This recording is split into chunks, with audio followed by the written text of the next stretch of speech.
Hey, good morning and welcome to Breakthrough Walls. I'm Ken Walls and I'm your host. And today I have a real life TV celebrity. She's been on House Hunters, if you've ever heard of that show. If you haven't, I'm curious about what address that rock is that you're living under would be because it's huge. I have the one and only Cami Baker coming on. And do me a favor, if you would, go ahead and share this out. Share it out to your Facebook friends, your LinkedIn friends, your Twitter friends. We're live everywhere. So share it out wherever you're joining us from. Go ahead and share this out and stay with us. I'll be right back with the one and only Cami Baker.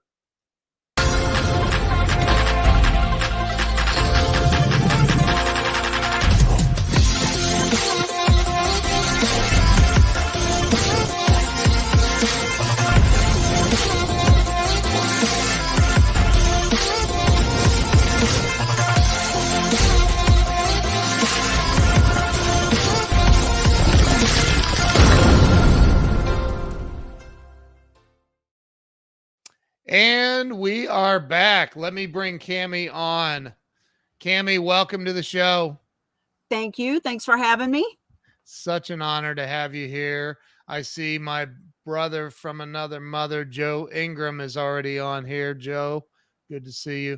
So, Cami, I told you I started this show about 5 years ago, and it's over 5 years now.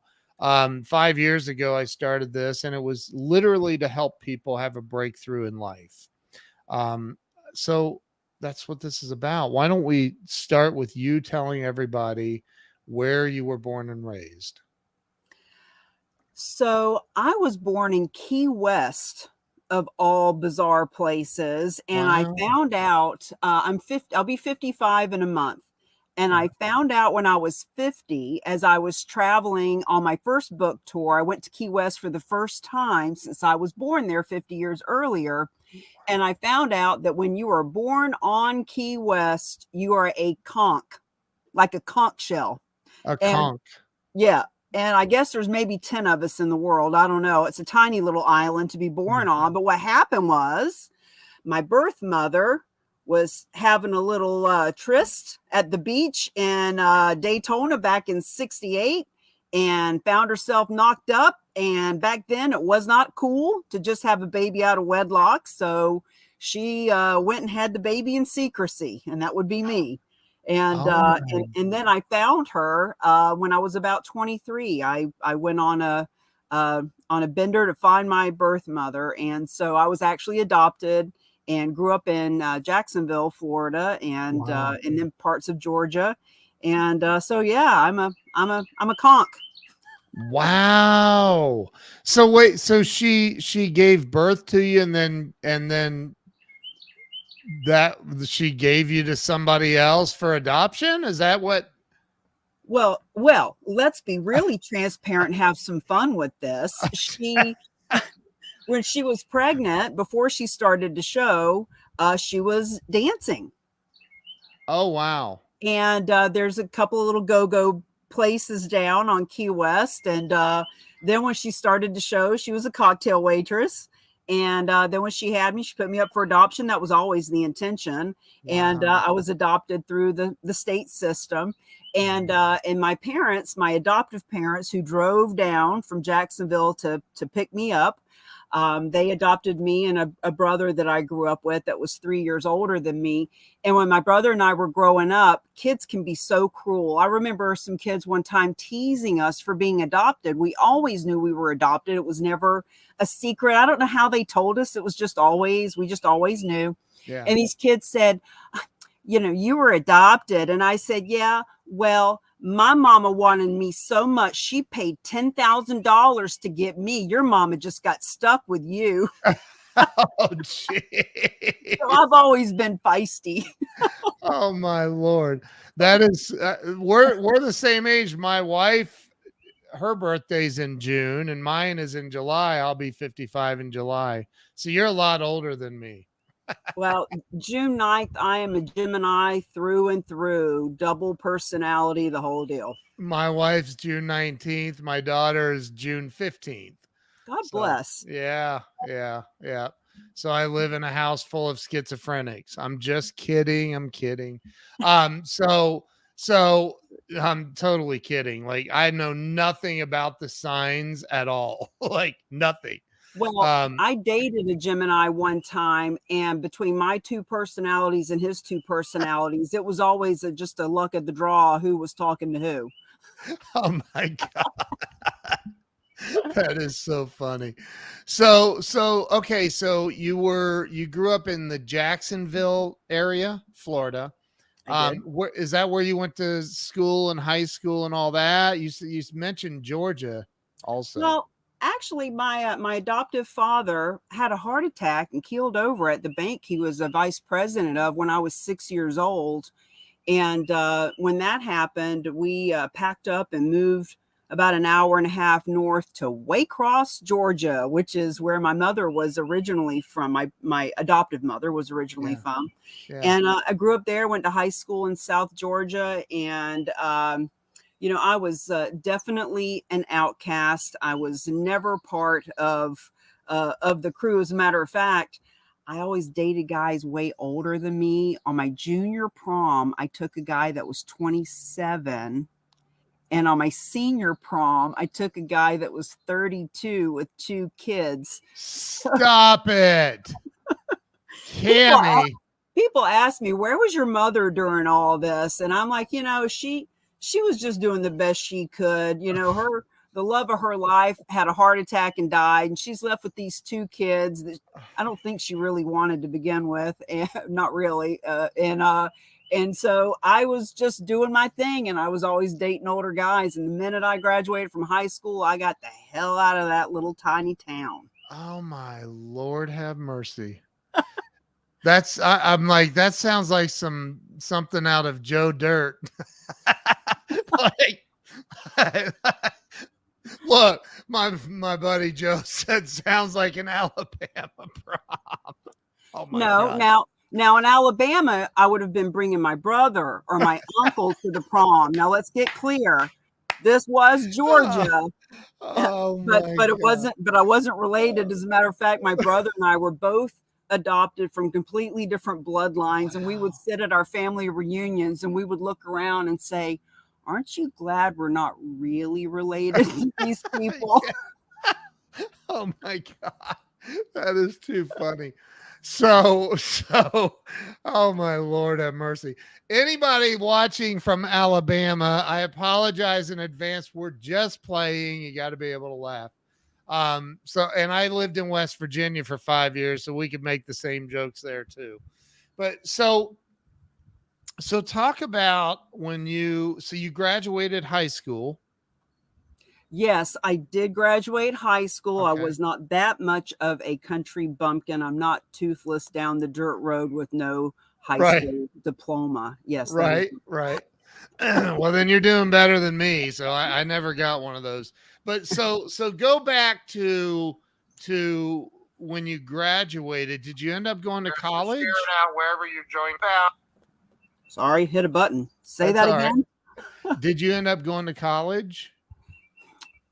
Well, let me back up a little bit more. When I was 8 years old in Jacksonville, other kids at school had Yeah. quarters in their pocket, and I had gum, and they wanted my gum, and I wanted their quarters. So I bought extra gum, brought the gum to school, sold it at a 500% markup, and then took the money that I earned and loan sharked it, holding collateral and getting high interest before I even knew what these words meant. So Wow. I've been an entrepreneur since I was 8 years old. I've just always seen opportunity. How do you make that better? How do you make money at that? So I did do a little bit of college just because I thought it was the right thing to do. But I am totally from the school of hard knocks. I am not a college graduate. I am just an entrepreneur through and through who is completely unemployable. Wow. Wow. Wow. Wow. So when you went, you said you got out of there as soon as you got out of high school. Where did you go? What happened? Where did things go for you from there? Well, I found myself working in a lot of bars and doing a lot of playing and partying back in the early days, Yeah. and went to Orlando, went to Atlanta, just kind of hopped all over the place when I was a little bit younger. And then when I was 23, I moved to Panama City Beach. I had been there visiting many times. It's only about a 4 or 5 hour drive from Atlanta where I lived. Used to go down and do wet t-shirt contest and bikini contest and stuff. And went down at 23 and was gonna straighten my life up. And long story short, I ended up owning a bar in Panama City Beach. It was my first brick and mortar, real business with employees and overhead and inventory. And that was a real eye opener. I tell you now, I would never want brick and mortar, employees, overhead, liability ever again. But back then, I mean, it was blood, sweat, and tears, and Yeah. a real big life lesson. So yeah, I owned a place called the Seahorse, and I have to sing a song for you that I wrote about it. Okay. We had the Seahorse was a big place. I don't know how many square feet, probably 10,000, which is pretty big. It wasn't just a little hot dog stand. Right. Right next to the Seahorse in the same building was a laundromat. So we had the whole wash your duds and drink some suds theme going on. And for many years, people who owned it before me had the same thing. People would put their laundry in the laundromat, come over and have a hamburger and a beer, whatever. So we had a radio station come out when I had the place, and we came up with a little theme. Wash your duds and drink some suds at the Seahorse. Oh my God. That's awesome though. Wow. It's fun. Yeah. So how long did you, and by the way, that's considered the Emerald Coast, right? Yes, it is the Yes. Redneck Riviera. It's LA, Lower Alabama. Yep. We go to Destin every year for vacation. It is the most, I just told somebody yesterday, I'm like, it's the most beautiful beaches in the world.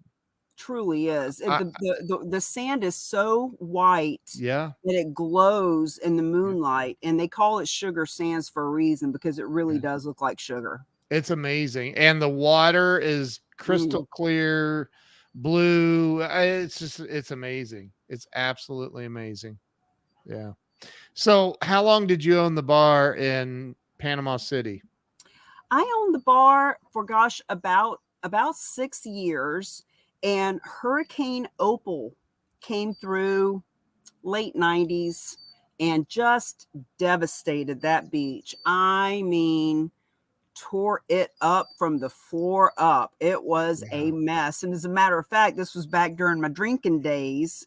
And we knew Hurricane Opal was coming through, and a mandatory evacuation of the beach. But I stayed along with a bartender of mine. We were just drinking it up. Hey, if the ship's going down, we're going down with it. Wow. And you know how they say when a hurricane comes through that it sounds like a freight train, and it does. And where we were on Front Beach Road, across the street was the ocean. And it came across the road and was coming under the door into this building. And this building had been built back in World War II. It was a U.S. cavalry station for horses way back then. So it was built to last. And it was the only building on the beach that did not get completely demolished. And I still believe to this day that it didn't get demolished because I was in it. And I've got big things to do in this world, and the universe couldn't sit there and watch me get swept away. And that's why that building was still there. So after Hurricane Opal, thousands of storm chasers came down, all the ones who do the roofing and the plumbing and the rebuilding. And one of them's name was Brian, and he came in. He was one of our best clients at the bar. Yeah. And he and I ended up creating a relationship. And he was from New Hampshire. So after 2 years of drinking and fighting and having a baby to fix everything, we decided, let's raise our baby in New Hampshire where he's from. So I sold the bar, and me and Brian and the baby and the 100-pound dog and everything I owned in a huge U-Haul drove to New Hampshire. Oh my gosh. Yep, that was that was when I was probably 31. Had a new baby, and moved across country. New Hampshire. My Yeah. goodness. Wow. That's a big difference between Florida and New Hampshire. I mean, the huge difference. You know, I remember when I first met him. Now, this was a long time ago, so we were all very young, 20s. I was 30, and I was probably 28 or so when I met him. Yeah. And I remember when I carded him and I saw his ID from New Hampshire. It was the first New Hampshire license I had ever seen. And I just remember thinking, New Hampshire? Wow. People live up there. But Wow. but I ended up living up there. We moved up there, and we were only together for about a year. I had thank the dear Lord, I quit drinking while I was pregnant, but I picked it back up right after. And I was in New Hampshire with him and the baby, and Wow. and we were fighting, and it just was not a pretty scene. And so New Hampshire's where I got sober, and it's got a big place in my heart, New Hampshire. Wow. So how long were you in New Hampshire then? I was there. My baby was, we left there on my birthday. Left Florida June 9th that year. She was born in February. So she was 4 months old when we moved there, and she's now 24 years old. Wow. And I was there pretty much the whole time until 2 years ago when I got my RV and put everything I own in it and hit the road. So I was there for about 21 years or so. Wow. Wow. What did you do in New Hampshire for a living all those years? Well, at first, when I was still drinking, I did a lot of bartending and waitressing. As a matter of fact, the dirt we have from our past. The first year I was there, I was a drunk, and I had just owned a bar in Panama City Beach, and I was the bar owner behind the bar. And now I'm in New Hampshire, and I'm working on the other side of the bar. Yeah. And I had so many jobs and so many W-2 forms, and that the first accountant I had said, "Oh my God, this must be a record for somebody to have this many jobs in 1 year." And I said, "Bro, you don't even know about the under the table cash jobs that I had." But I was so arrogant and so like, I would never treat my employees this way, and walk out, and it was just a bad time of my life. But fortunately, a couple of years into being there, when I did decide to get sober, I applied for a job out of the newspaper. That's how long ago it was. Wow. For those of you who don't know, newspaper is the internet in print. Right. So I applied for a job. I don't even know what it said, but when I got that job, I became a listing coordinator for a realtor who did about 125 deals a year. Okay. And it was the best thing that could have happened for me. I didn't know anything about real estate, but the people in this office, I was about 3 months sober at the time, and none of them drank. It wasn't that they were hiding it. It wasn't that they had a problem and had to, control it. They just didn't drink. And it was the first time I was really around other adults who didn't drink. Right. And it was just such a wonderful experience for me to get sober around other people. And they didn't know I was an alcoholic. They didn't know I was in a program. But that's that's when I got started in real estate, was in New Hampshire. Wow. So how did that go for you? Because it sounds like you were there for quite a while in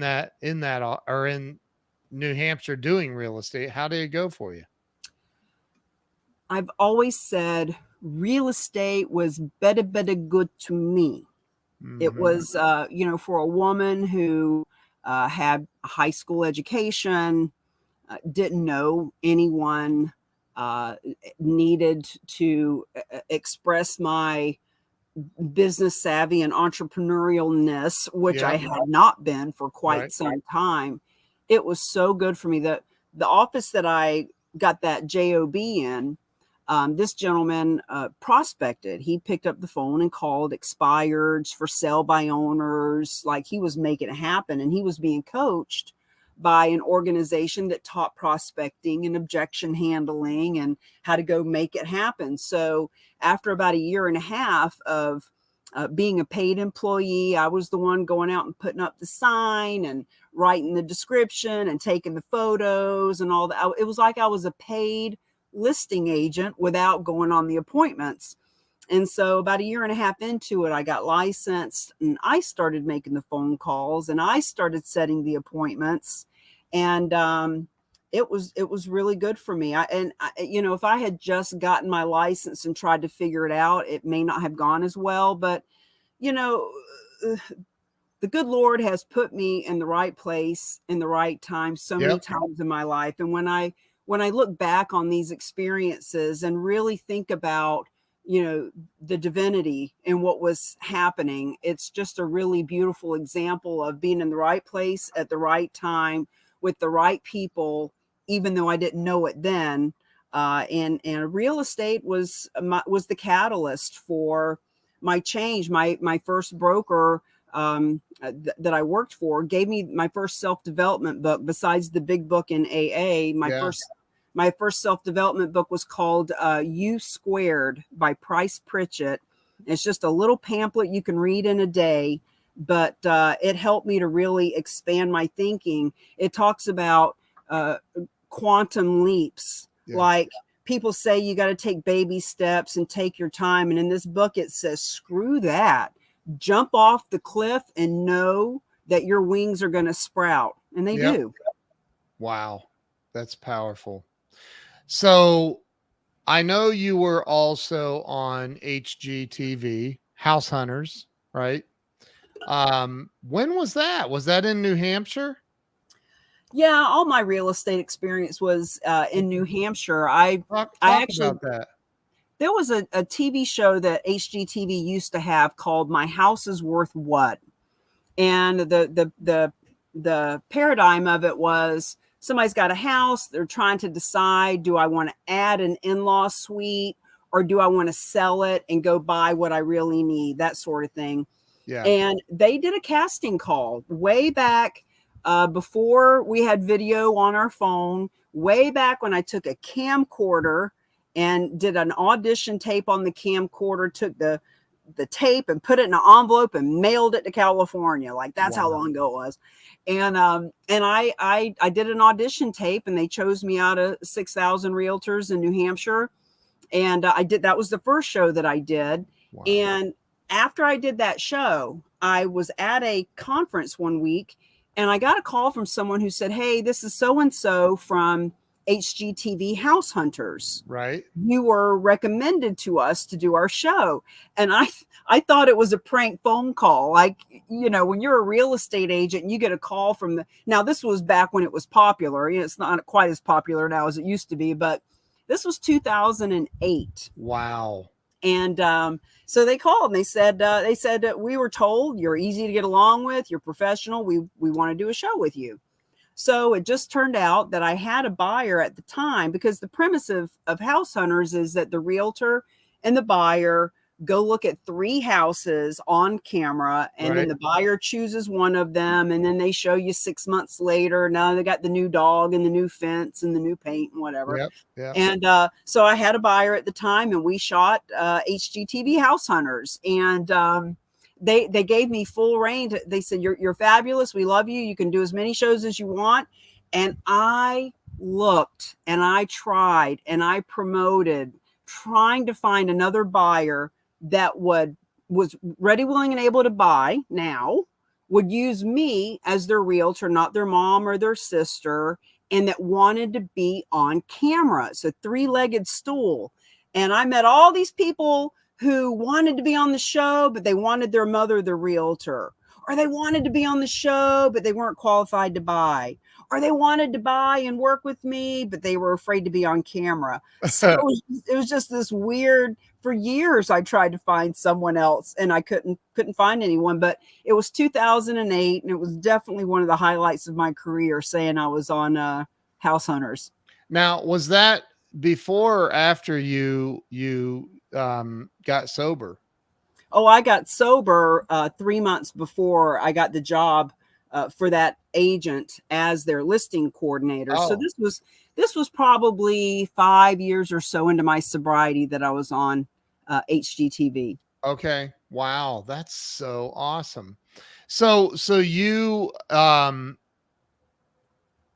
where did things go? Cause I know you have a new book. Is it it's fairly new book, right? The one behind you right now. Is that a graphic on your RV? It is. It's a 5-foot image Oh of the my book. gosh. And then that's the key of peace. So you'll notice in the book itself, hot and not, that's actually a peace symbol. Yeah. And a key. And then the teeth are the RAOC, which is what we've become known as, Real Agents of Change. RAOC, we are the rock. And the key actually got created because I love wearing peace signs. I wear peace signs all the time, my earrings, my necklaces, and so forth. And then for the book, as you can see, the 5 keys to revolutionize. So I was like, I want to be able to wear a key, but I need to be wearing my peace sign. So I said to the team, we need a key with a peace sign so Right. I can wear a peace key. And I love that. So the key got created. And even though I haven't had it made yet, I have found jewelers and different trade show promotional people that can create it. And we're going to have keys and pens and t-shirts and sweatshirts and all kinds of keys that for our merchandise. So yeah, this is my second book. That is so awesome. Oh, okay. So it's your second, but what's the first book? So the first book, I was in network marketing for several years. Okay. And during network marketing, I met thousands, tens of thousands of people. And I had to learn myself, just from sheer grit and determination and guerrilla marketing, how to get out and give a good handshake and introduce myself and show up and go network. Yeah. So I ended up writing a book called Mingle to Millions. As a matter of fact, I grabbed a copy in case you asked about it. Hold on. Let me.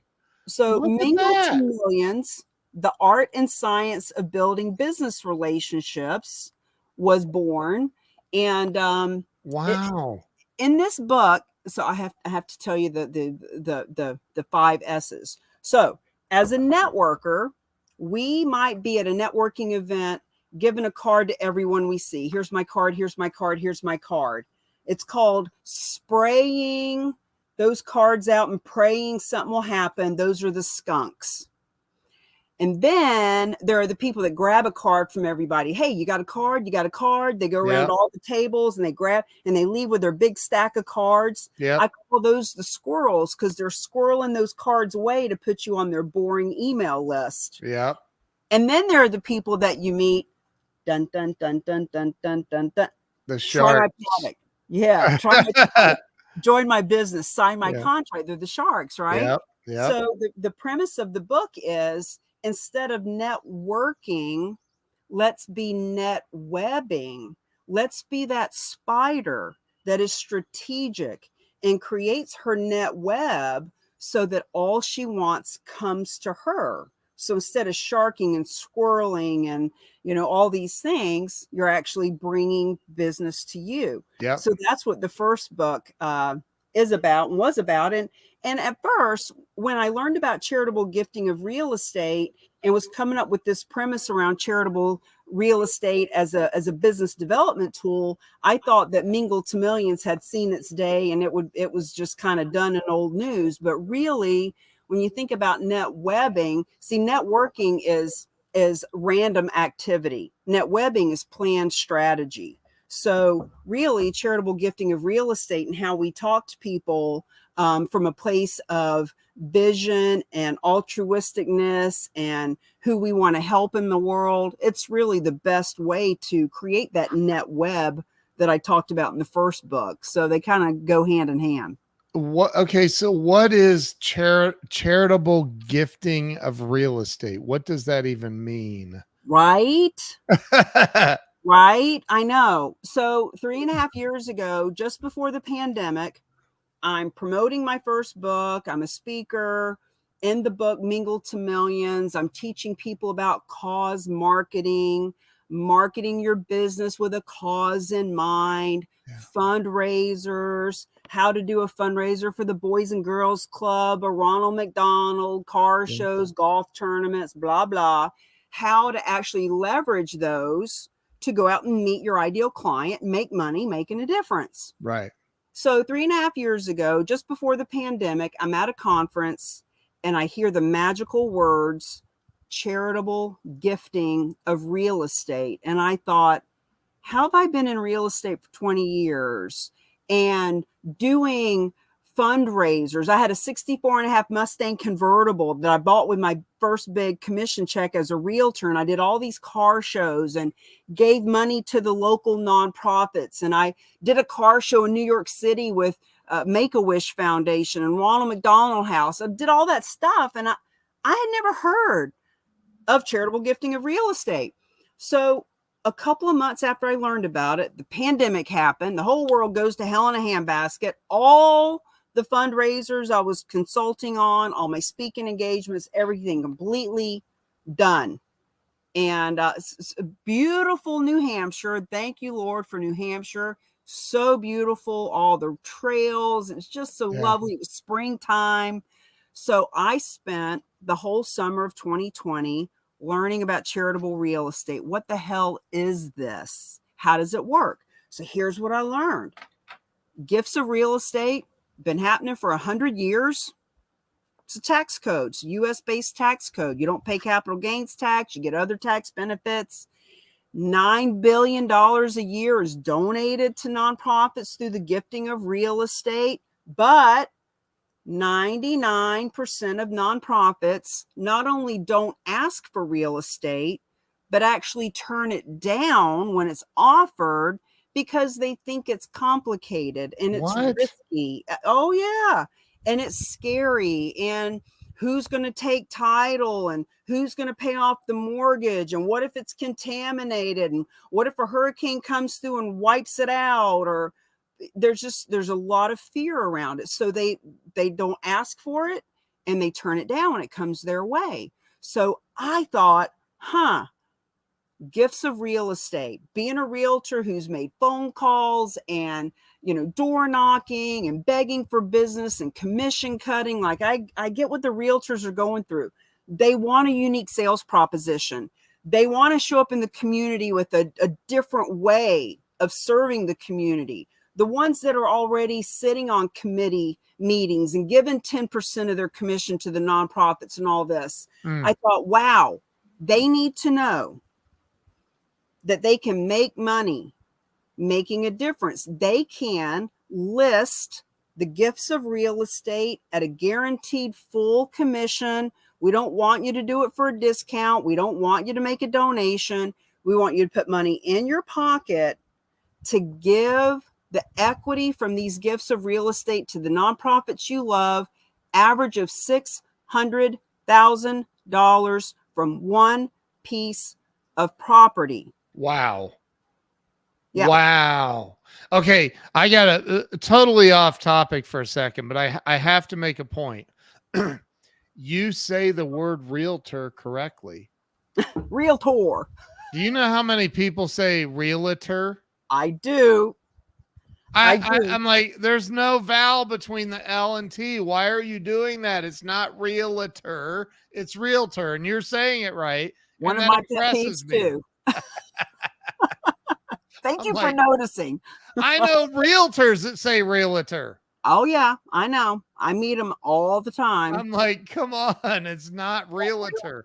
And you don't want to correct them, but anyway, so well done. But okay, so I don't think you realize how quickly you covered all of that. Unpack that just a little. So take it from this high level. Give me a breakdown. Like if there's a realtor that doesn't know what you're talking about, how would they get started in this? I mean, obviously get your book. Your book, I'm sure, breaks it down. But how would they get started in this if they wanted to start doing the charitable real estate thing? Honest to God, this is not a plug for me or my program, but we're it. This is it. If you want to learn about this, you come to us because no one else is teaching it. And, like I said, $9 billion a year. We didn't invent the charitable gifting of real estate. We didn't invent the tax deduction. I just saw it. And it was through this filter of real estate experience, nonprofit experience. Wow. Why don't we bring this? So my thought immediately was there's 2 million realtors, give or take, depending on what month and year it is. Right. 2 million realtors.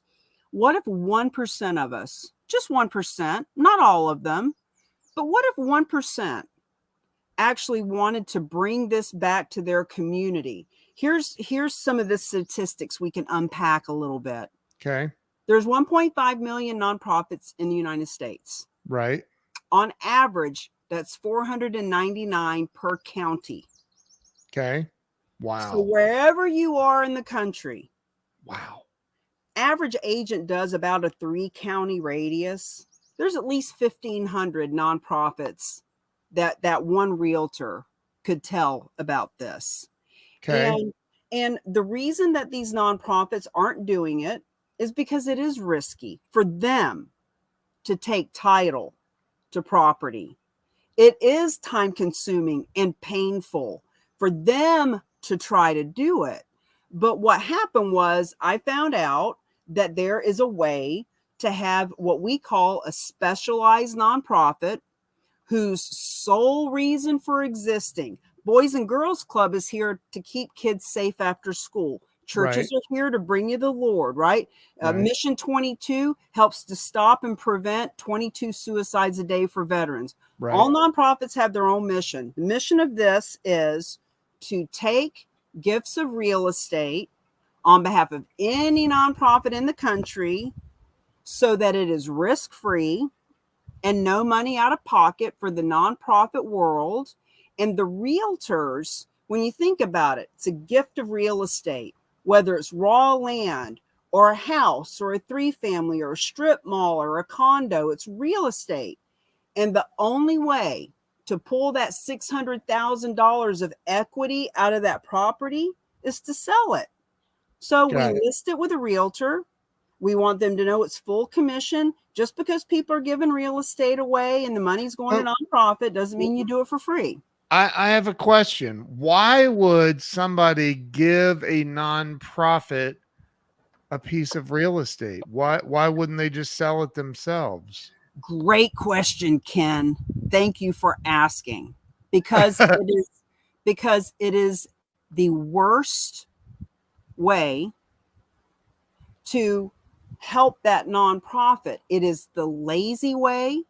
It is the old-fashioned way, and it is what people do when they don't know any better. So here's how we explain it. There are 3 ways that a property owner can help a nonprofit with their real estate. Now, why they do it is because they are cash conservative and asset rich. So they're doing it for tax benefits. Tax benefits, 80% of them do it because it is the right thing to do. They are 60, 70, 80 years old. Okay. They have multiple properties.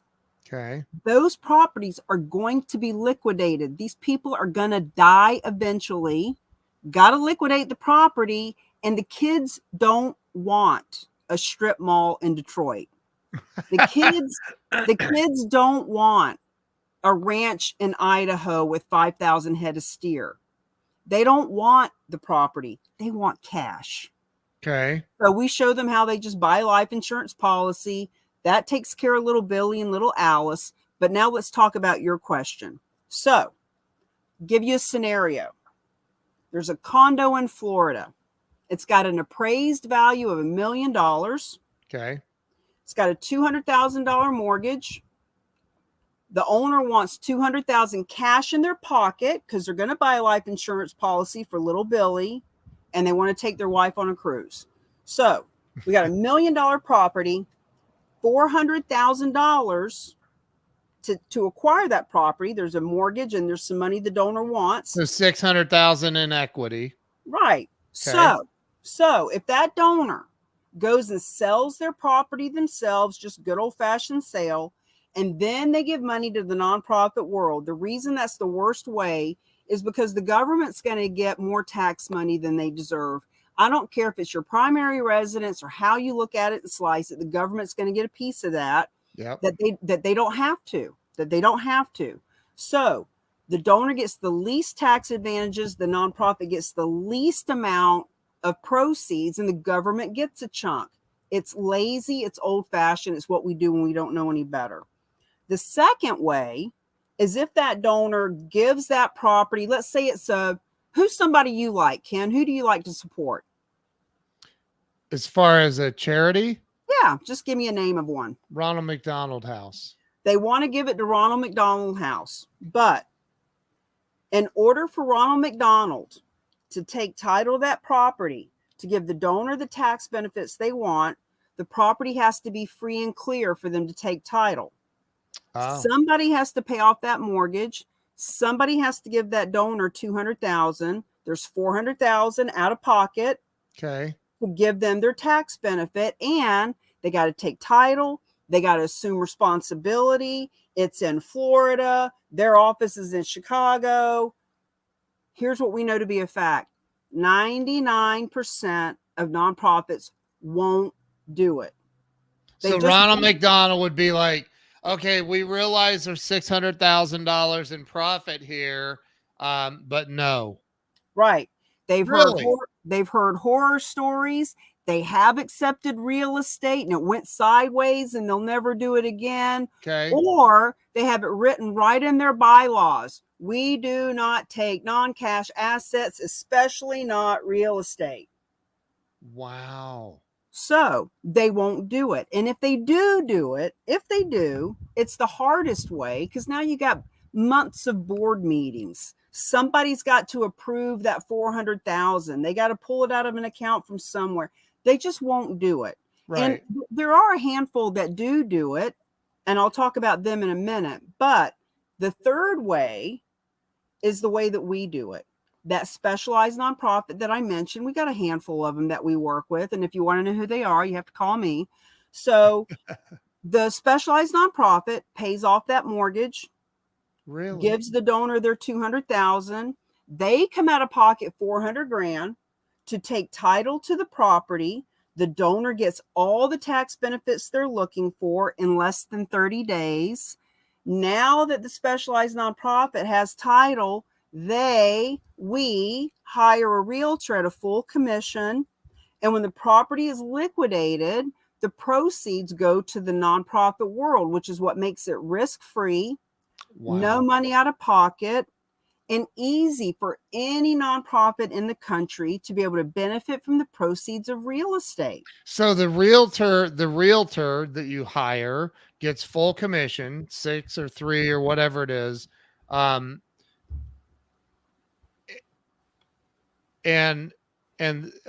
so they profit the 600,000 minus the realtor's commissions on $1 million. Because it's $1 million property, right? Good point. So they profit whatever that number is. That's crazy.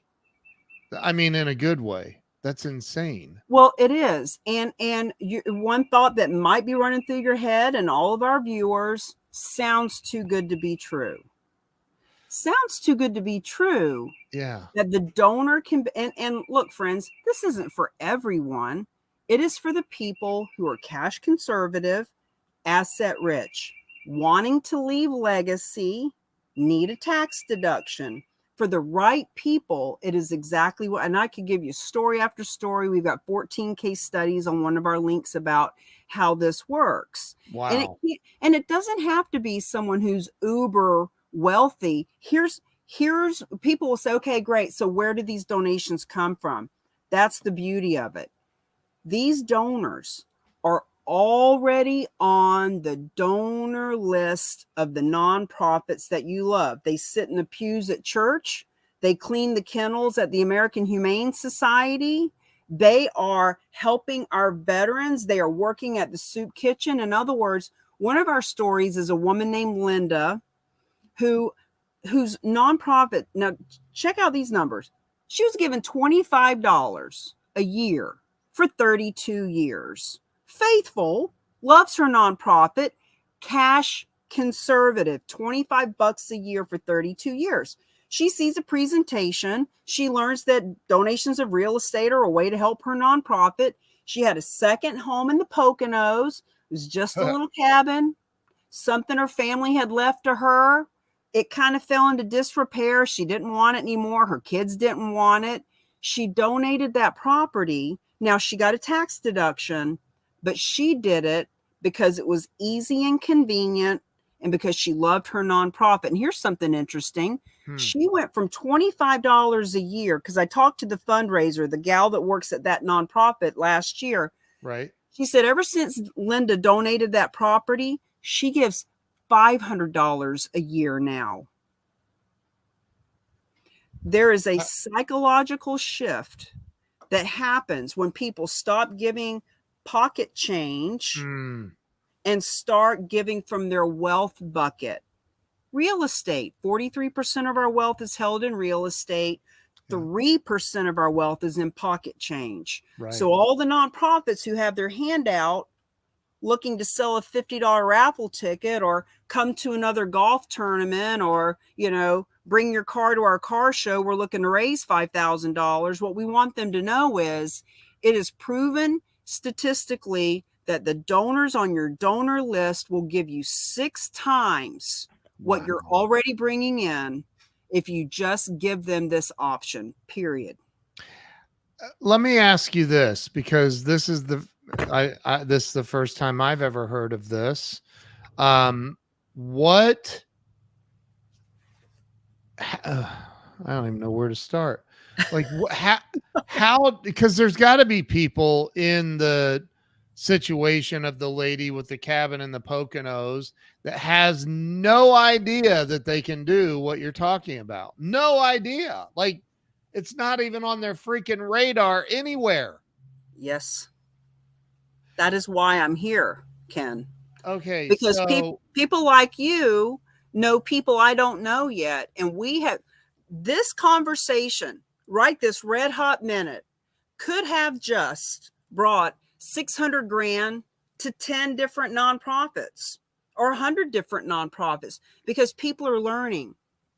We do not sell this. We do not convince. You can't convince Linda to give away her cabin. Right. What you can do is you can educate her. You can let her know what her options are. And if it works for her, she will do it because it's the right thing for her. So all of our friends that are learning this for the first time, you sit on a board. You are on a fundraising committee. You see the GoFundMe accounts on Facebook. Yeah. You know that your church is struggling. You know that veterans are homeless. You know that puppies are suffering. You know that human trafficking is happening. And you say, oh, that's so sad. I wish there was something I could do. Guess what? You can. You can tell them, hey, I saw on Breaking Through Walls, fabulous podcast, I learned that our church doesn't have to suffer and struggle anymore. We can get funded. by Mabel giving away her house, or by John giving away his ranch, or Wow. by Mary giving away a condo and they don't have to give the full value. There's story. So last year, Jeff Bezos' ex-wife, Mackenzie Scott, donated 2 houses totaling $55 million. One was 30-something thousand, one was 20-something thousand, or million, sorry. Yeah. 2 houses, 55 million. Why? Because if she had donated 55 million in cash, Yeah. versus 55 million in appraised assets that had gone up in value, Yeah. it's a better tax benefit. So Right. we don't want to get hung up on, well, gosh, I don't know anybody. Well, you may not know anybody that would, but there's somebody that you know that if they click share on this video, somebody that they know, it could be a financial advisor that's got 500 clients and 10% of them need a tax deduction and they're philanthropically inclined. And if they knew that their very own soup kitchen or veteran group could get Wow. funded, they would do it. They don't know what they don't know. They just don't. So it's our chance to teach them. So this can benefit any church, any nonprofit. Any 1.5 million in this country. It doesn't matter how big or small. And even the biggest nonprofit in this country that has the most money under management is Fidelity Charitables. And even they don't want to do their own real estate. Even they use the same team that we do. So the Real Agents of Change, we're not a nonprofit. We don't take title. We're just smart enough to say, hey, let's educate everyone that this can happen. Wow. People want to know, how do we get paid? Well, not only do we have the book, but we've got a certification program. We've got marketing and postcards and emails and social media that you can send out. But you don't even need us. You just need to tell people. Wow. Yeah. That's unbelievable. And so your mission is to what? Our mission is, so that $9 billion a year, when you look at the big pie charts, nonprofits in general bring in about $474 billion a year. Wow. Now, here's what's bizarre. 90% of that $474 billion, 90% is coming from cash, pocket change, checkbooks, 90% of it. The $9 billion that we're talking about is only 2%, but 43% of our wealth as a nation is in real estate. So the numbers don't jive. So these specialized nonprofits have been created so that the 2%, experts say, can, should, would, could, will be shifted to a lousy 6.5%, which is $29 billion, not once, a year. 20 billion more a year to the nonprofits we love by just telling people that it is an option. So our goal, our objective as the Real Agents of Change is to help move that needle from 9 billion to 29 billion. And one of the benefits that we bring to the table is, while we're funding those nonprofits and helping our veterans and churches and animals and kids, the businesses that are helping us, that are working with us, that are promoting this with us, look, social responsibility isn't just the right thing to do. It's a smart thing to do in business.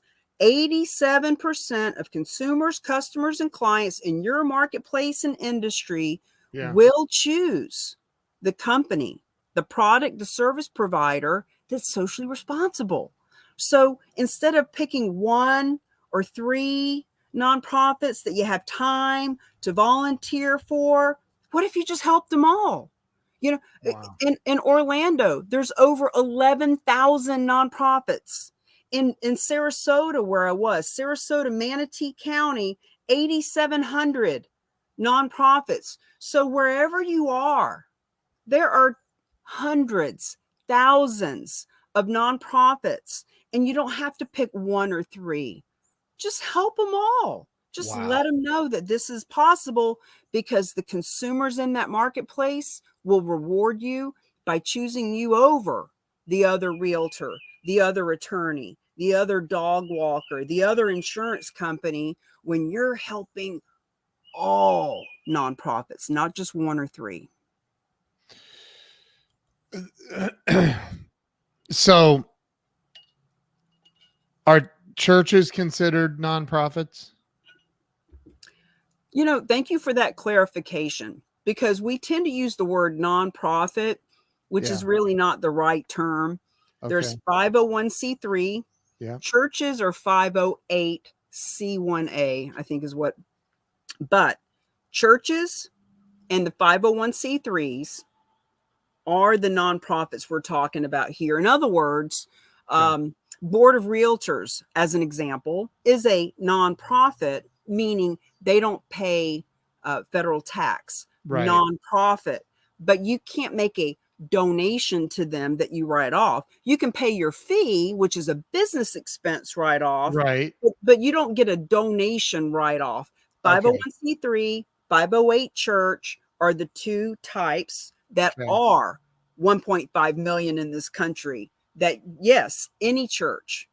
So, but isn't there a maximum amount that you can donate to a nonprofit? Look, there's all kinds of stipulations. Like, for example, if you write something off this year, you can take that write off over the next 5 years as well, over a 6-year period. Okay. You know, depending on whether or not you donate cash versus a non-cash asset, how much you can only write off 30% of your adjusted gross income. You know, so there's different stipulations. You can create a charitable remainder trust. You know, there's all those details that we personally don't get into. We have a saying at the Real Agents of Change: do what you do best and refer the rest. So what we do is we just bring the big conversation that it's possible, that it's even possible. And then we partner with CPAs, financial advisors, tax people, right? So that they can drill down. And that's why this is so great for business development for everyone, because the realtor and the CPA and the financial advisor can all come together, and they can do seminars in their communities, and they can educate the Boys and Girls Club and the churches and the veterans. As a matter of fact, I'll say this, and I know we're coming up on our hour. Yeah. We did our book launch in Sarasota, Florida in June last year, when Real Estate is Hot, Fundraising is Not came out. Yeah. And when we did this, there was a story written about us that was in the Business Observer. Okay. Goodwill, same Goodwill we all know and love all over the country, saw the story. They called us. They said, this specific one in Sarasota is such a well-oiled machine. They don't even need more cash donations. They know what they're doing, to the point where they teach Goodwills all over the country. Right. But what they said, we've got about 200 domestic abuse, homeless shelters, soup kitchens, all these places that we are constantly working with and supporting and feeding. We want you to come in and teach them how this works. Wow. I sit here and think, like, okay, so I'm going to make this up. Say, you know, somebody has a property worth $1 million and they want to walk away with 2 million of that, and there's a mortgage for, I don't know, 3 million. So there's 5 million profit. How would something on that's a bigger scale, right, than we've been talking about? How would that work? Same way? Exactly the same way. It doesn't matter how big it is. The average donation is 600,000. So there are as a matter of fact, just 2 days ago, there was another story that came through. I have a Google alert about charitable real estate. There was a $15 million property that was just donated a couple of days ago to a university.